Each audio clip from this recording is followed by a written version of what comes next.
పడతారు కొట్టుకోవడానికి పడతారు అది అంటే బీఆర్ఎస్ వాళ్ళు కాంగ్రెస్ వాళ్ళు ఇష్యూ డైవర్ట్ చేయడానికి ఇది కొత్త డ్రామా.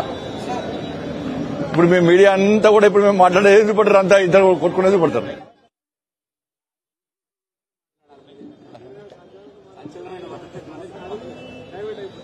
ఇక మీకు అదే సంచలనం ఇవ్వాలి.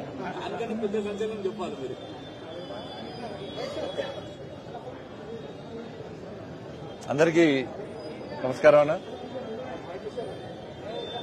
ఈరోజు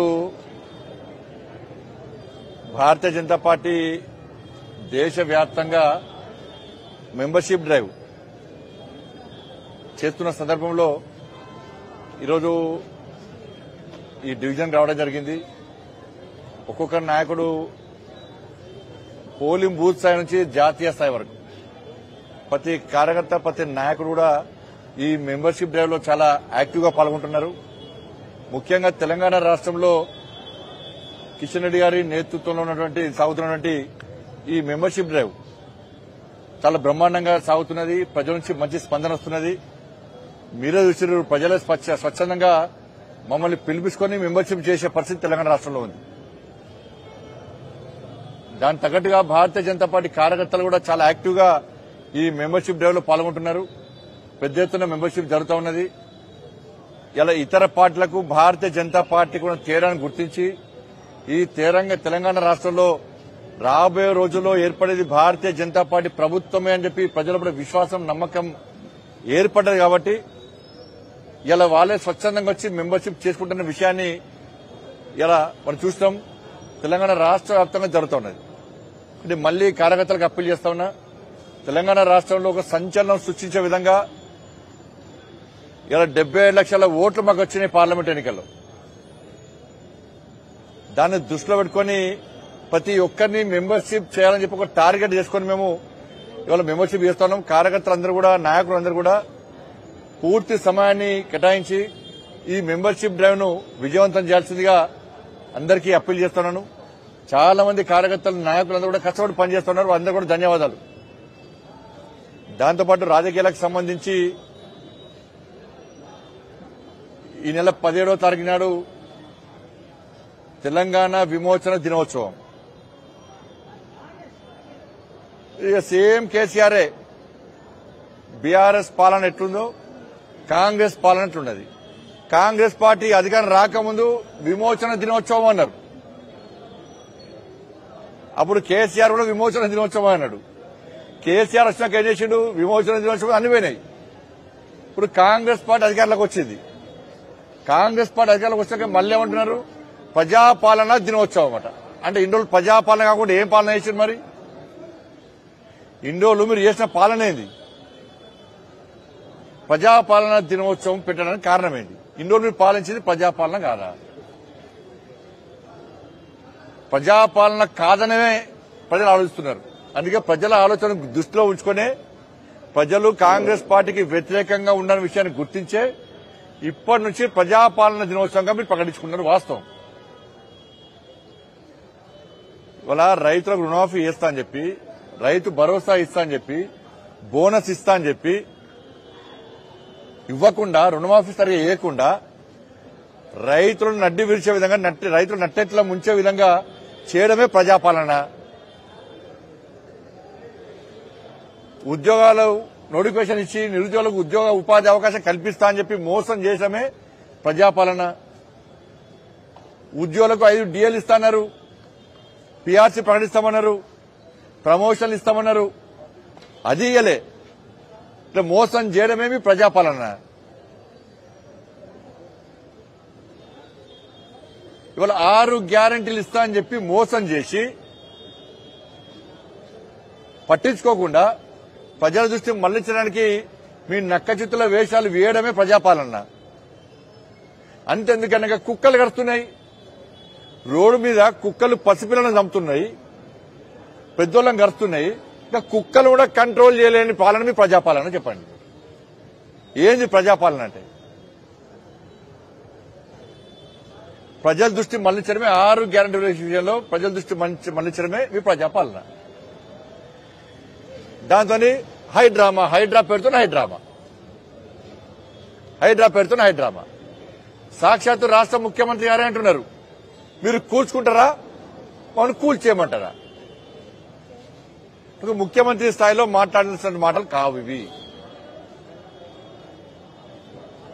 ఎందుకు కూల్చుతారు, ఎందుకు కూల్చుకోవాలి? మేము హైడ్రాకు వ్యతిరేకం కాదు. ప్రభుత్వ భూములను కబ్జా చేయడము, చెరువులను కబ్జా చేయడమే వ్యతిరేకం దాన్ని. కానీ పర్మిషన్ ఇచ్చిన వాళ్ళ మీద ఒకటే అన్న, ఇల్లు కట్టుకునే ముందు, జాగా కొనుక్కునే ముందు డాక్యుమెంట్ చూస్తాం, ఉన్నాయి. లింక్ డాక్యుమెంట్ చూస్తాం, ఉన్నాయి. గ్రామ పంచాయతీ, కార్పొరేషన్, మున్సిపల్ పర్మిషన్ ఇచ్చారు, తీసుకున్నారు.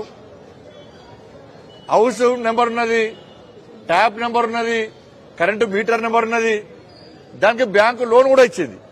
ఇవన్నీ పేపర్లు ఉన్నాయి. ఇవన్నీ ఇచ్చడం తప్పు కాదు, అక్రమంగా కబ్జా చేసుకోవడం తప్పు కాదు. అభువం శుభం తెలియక పేదోళ్ళు ఇల్లు కొనుక్కుంటే, జాగాలు కొనుక్కుంటే తప్పు. పేదోళ్ళు కిరాయికి ఉంటే కూడా తప్పే.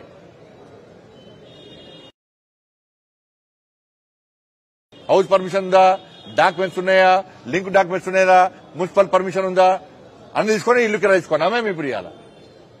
ఇలాంటి నోటీస్ లేకుండా పుట్ట కూటి కోసం వ్యాపారం చేసుకునే పేదోళ్ళ ఇళ్లను చెప్పా పెట్టకుండా అర్ధరాత్రి చూడకుండా కూల్చేస్తే దానిలో ఉన్న సామాన్ మొత్తం సర్వనాశమైపోతే పరిస్థితి ఎందుకు వచ్చిందంటే ప్రభుత్వం నిర్వాహకం వల్ల. ప్రభుత్వానికి ప్రణాళిక, ఒక ప్లాన్ లేదు. దానివల్ల ఇలా పేద ప్రజలు ఇబ్బంది పడుతున్నారు. దానికి మేము వ్యతిరేకం. హైడ్రా పేరుతోని 6 గ్యారెంటీల మీద దృష్టి మళ్లించడం, హంగామా వేయడం కాదు. నిజంగా ఏం సాధించారు, ఏం సాధించాలనుకుంటారో దాని మీద సమీక్ష జరగాలి. దాని సమీక్ష లేదు. దాని మీద కేవలం 6 గంటల విషయమే. 6 గ్యారెంటీల మీద మీ స్పందన ఏంది? నిన్నేమంటాడు? రుణమాఫీ మీద సర్వే చేస్తారట. ఏం సర్వే చేస్తారనా? 64 లక్షల మంది రైతులు రుణాలు తీసుకుంటారు. బ్యాంకు దగ్గర లెక్కలున్నాయి. రుణాలు ఇచ్చేది బ్యాంకే, అప్పు తీసుకునేది, అప్పు చెల్లించడం కూడా బ్యాంకులోనే. నువ్వు బ్యాంక్ ఆఫీసర్ ఫోన్ చేస్తే ఎంతమంది లోన్ రుణమాఫీ అయితే వాళ్ళే చెప్తారు. మొత్తం సర్వే ఎందుకు? పోనీ సర్వే అన్నారు. సర్వే పేరుతో వారం రోజులే. మరి ఏం సర్వే చేసారు మీరు? రిపోర్ట్ ఏంది? ఎంతమందికి రుణమాఫీ చేసారో సర్వే రిపోర్ట్ వచ్చిందా ఏమన్నా? అది ఏంది మళ్ళా? ఇప్పుడు మళ్ళా కొత్తగా ఏం చేశారంటే, నిన్న మొన్న రాహుల్ గాంధీ గారు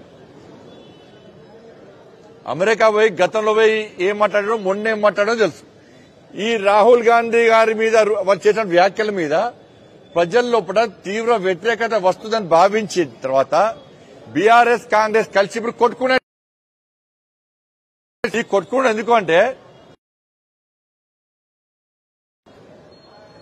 6 గ్యారెంటీల దృష్టి మళ్లించడానికేమో హైడ్రా. ఇప్పుడు నిన్నటి నుంచి చర్చ జరుగుతున్నది. వాళ్ళ తెలంగాణ రాష్ట్ర వ్యాప్తంగా ప్రజలే రాహుల్ గాంధీ దిష్టి బొమ్మలు గాలబెట్టే పరిస్థితి వచ్చింది. దాని మీద దృష్టి మళ్లించడం బీఆర్ఎస్, కాంగ్రెస్ ఒకటే కొట్టుకుంటే టీవీలలో బ్రేకింగ్ వస్తుంది. ఈ కొట్టుకుడు కాదు.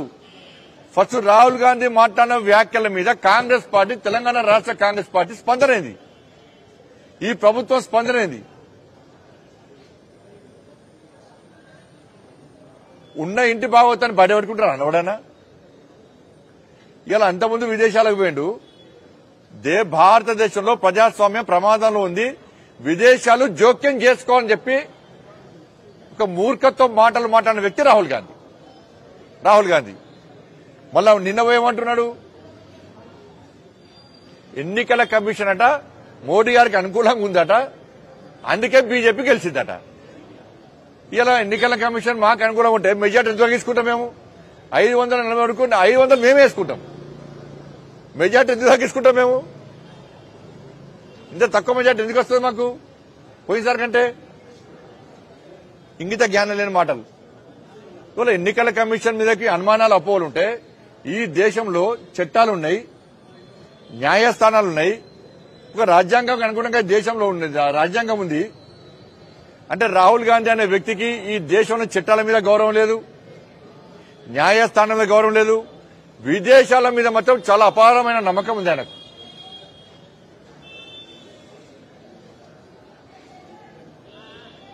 ఇవాళ సర్దార్జీలు సిక్కు సమాజం తలపాగా పెట్టుకునేటువంటి స్వేచ్ఛ లేదట, కడం పెట్టుకునే స్వేచ్ఛ లేదట. మీ నాయనమ్మనే చిక్కులను ఊచకోత కోసిన విషయాన్ని రాహుల్ గాంధీ అనే వ్యక్తి మర్చిపోయింటున్నాడు.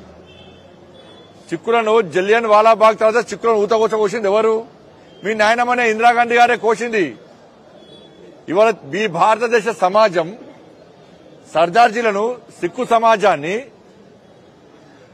ఒక సర్దార్ భగత్ సింగ్ గా, ఛత్రపతి శివాజీ మహారాజుగా, ధర్మ రక్షకుడుగా ఈ భారతదేశ సమాజం భావిస్తారు. ఇవాళ ఆ గౌరవం ఇక ఈ దేశంలో ఉంది. సిక్కుల గురించి, సర్దార్జీల యొక్క ఆత్మ గౌరవం గురించి, వాళ్ళ మనోభావం నుంచి మాట్లాడే అర్హత కాంగ్రెస్ పార్టీకి లేదు, రాహుల్ గాంధీ లేరు.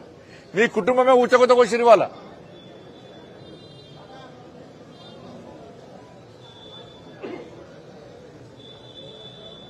వాళ్ళు ఎవరైతే దేశాన్ని చీల్చాలనుకున్నారో, దేశాన్ని సర్వనాశనం చేయాలనుకున్నారో వాళ్లతో చేతులు కలిపే ప్రయత్నం రాహుల్ గాంధీ చేస్తున్నాడు. ఇవాళ మీరు చూడండి, మాకు ప్రత్యేక దేశం కావాలని చెప్పి, ఈ దేశంలో విధ్వంసం సృష్టించినటువంటి దేశద్రోహ టెర్రరిస్టు సంస్థలన్నీ కూడా రాహుల్ గాంధీని సమర్థిస్తున్నాయి. ప్రత్యేక దేశం కావాలి అని దేశాన్ని చీల్చేటువంటి టెర్రరిస్టు గ్రూపులన్నీ కూడా రాహుల్ గాంధీని సమర్థిస్తున్నాయంటే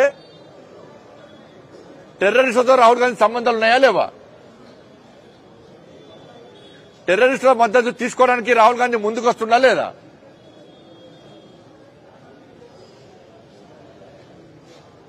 గింత ద్రోహమా?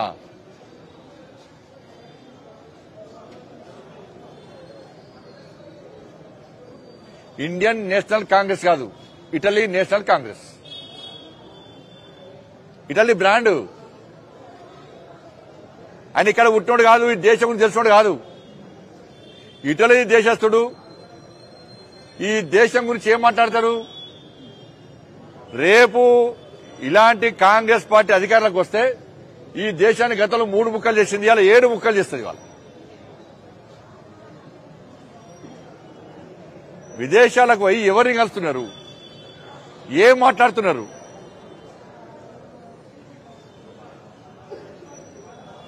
కానీ ఈ విషయంలో రిజర్వేషన్లను మేము వ్యతిరేకిస్తామని చెప్పి కాంగ్రెస్ పార్టీ బదనాం చేసింది. ఇదే రాహుల్ గాంధీ విదేశీ గడ్డ మీద పోయి రిజర్వేషన్ ఎత్తేస్తామని చెప్తే ఈ దేశంలో ఉన్నటువంటి పేద ప్రజలు వాళ్ళ బతుకులేంది, వాళ్ళ పరిస్థితి ఏంది? వాళ్ళ నేషనల్ కాంగ్రెస్ జమ్మూ కాశ్మీర్ లో ఎస్టీ, బీసీ రిజర్వేషన్ వ్యతిరేకమ పార్టీ.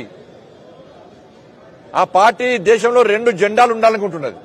ఒకటి పాకిస్తాన్ జెండా, ఇంకోటి భారత జాతీయ పతాకం. 2 జెండాలు ఉండాలని చెప్పి ఆ పార్టీ కోరుకుంటున్నది. ఆ పార్టీతోని కాంగ్రెస్ పార్టీ పొత్తు పెట్టుకుంటున్నది. ఇవాళ జమ్మూ కాశ్మీర్ లో కాంగ్రెస్ పార్టీ అధికారంలోకి వస్తే, నేషనల్ కాన్ఫరెన్స్ అధికారంలోకి వస్తే 370 ఆర్టికల్ మళ్ళీ తీసుకొస్తామంటున్నారు. అంటే ఈ దేశంలో ఏక్ దేశ్ మే దో విధాన్, దో నిషాన్, దో ప్రధాన్. మళ్ళా తిరిగి ఆ సంస్కృతి మళ్ళా వచ్చే ప్రమాదం ఇవాళ ఈ దేశంలో పొంచి ఉన్నది. అందుకే ప్రతి భారతీయుడు కాంగ్రెస్ పార్టీ పట్ల జాగ్రత్తగా వివరించాల్సిన అవసరం ఉంది. కాంగ్రెస్ పార్టీ దేశద్రోహ పార్టీ.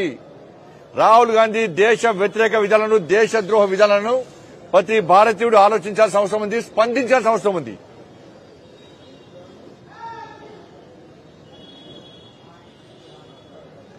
కాబట్టి భారతీయ జనతా పార్టీ పూర్తిగా ఈ కాంగ్రెస్ పార్టీ రాహుల్ గాంధీ మాట్లాడే రిజర్వేషన్ వ్యతిరేక వ్యాఖ్యలు, దేశద్రోహ వ్యాఖ్యలు, టెర్రరిస్టులకు ఊతమిచ్చే విధంగా చేసిన వ్యాఖ్యలను మేము పూర్తిగా ఖండిస్తున్నాం. దీని కాంగ్రెస్ పార్టీ సమాధానం చెప్పాలి. దేశాన్ని విడిచిపెట్టి వెంటనే రాహుల్ గాంధీ ఇటలీ పోవాలి.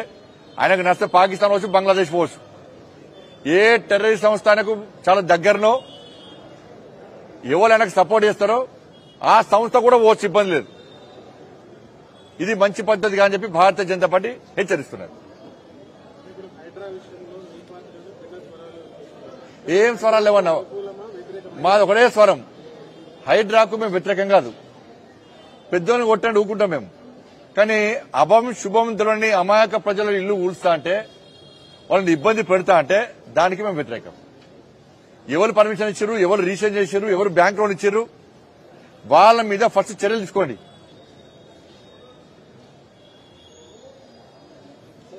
ఒక్కడి పెద్ద బిల్డింగ్ కూల్చి మిగతా అన్ని చిన్నోళ్లను పేదలను పుట్టగొడతా అంటే మేము వ్యతిరేకిస్తాం దాన్ని.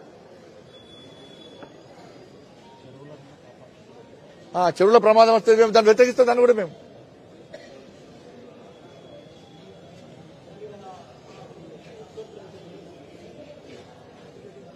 అదే చెప్పాను నేను. రాహుల్ గాంధీ వ్యాఖ్యలను తెలంగాణ సమాజంలో పెద్ద చర్చ జరుగుతున్నది. రాహుల్ గాంధీ రిజర్వేషన్ వ్యతిరేకంగా మాట్లాడము, దేశద్రోహ వ్యతిరేకంగా మాట్లాడడం వలన ప్రజల్లో కూడా చర్చ జరుగుతుంది. తెలంగాణ రాష్ట్ర వ్యాప్తంగా దృష్టి తలగబెడుతున్నారు. ఆ దృష్టి మలచడానికి బీఆర్ఎస్ కాంగ్రెస్ పార్టీ రెండు కలిసి ఆడుతున్న నాటకాలు ఇవి.